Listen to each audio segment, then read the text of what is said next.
नमस्कार मंडळी, वऱ्हाडी तडका चव जिभेला आनंद पोटाला या माझ्या यूट्यूब चॅनलमध्ये आपले पुन्हा एकदा अगदी मनापासून खूप खूप स्वागत करते।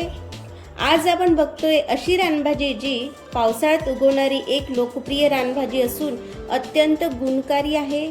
चवीला देखील अप्रतिम लागते, झटपट तयार होते, भाकरी बरोबर तर एक नंबर लागते।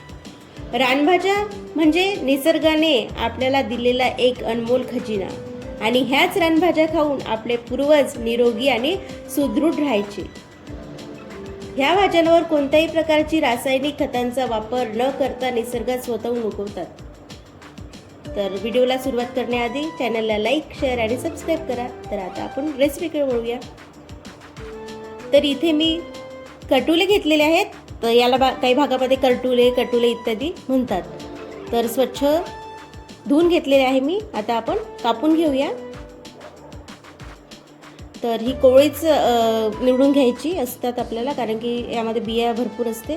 तर इथे मी छोटे छोटे घेतलेले आहे आणि मस्तपैकी एका कटुल्याचे मी 4 भाग करून घेते। तर मस्तपैकी कापून झालेले आहे, बघू शकता।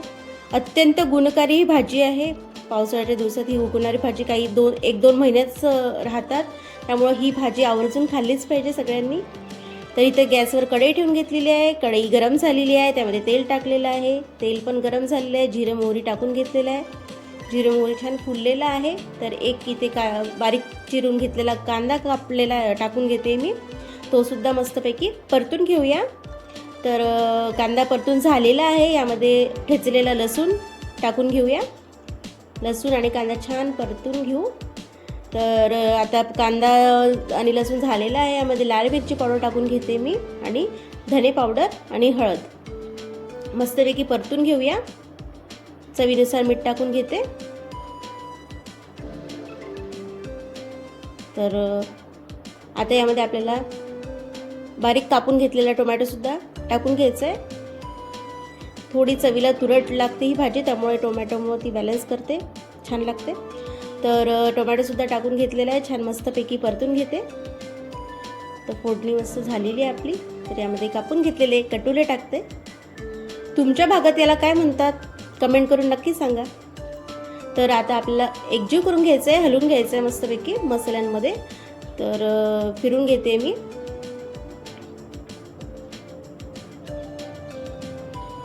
आता मस्तपैकी फिरून झालेलं आहे। तर या भाजीमध्ये आपल्याला पाणी अजिबात टाकायचं नाही आहे।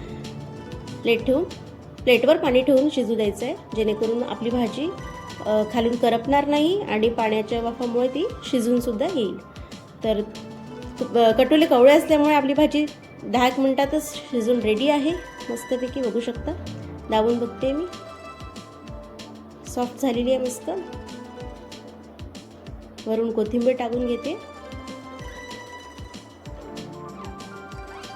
तर झटपट तयार होणारी अत्यंत गुणकारी अशी कटुल्याची भाजी तयार आहे। या भाजीमध्ये बरेचसे लोक डाळ वगैरे टाकून करतात, तर मी इथे डाळ न टाकता तशीच केलेली आहे। तर कटुल्याच्या भाजीचा व्हिडिओ कसा वाटला कमेंट करून नक्की एकदा सांगा। तर वऱ्हाडी तडका चव जिभेला आनंद पोटाला या माझ्या यूट्यूब चॅनलला लाईक करा, शेअर करा आणि सबस्क्राईब करा। तर पुन्हा भेटूया एका नवीन रेसिपीसह। तोपर्यंत धन्यवाद।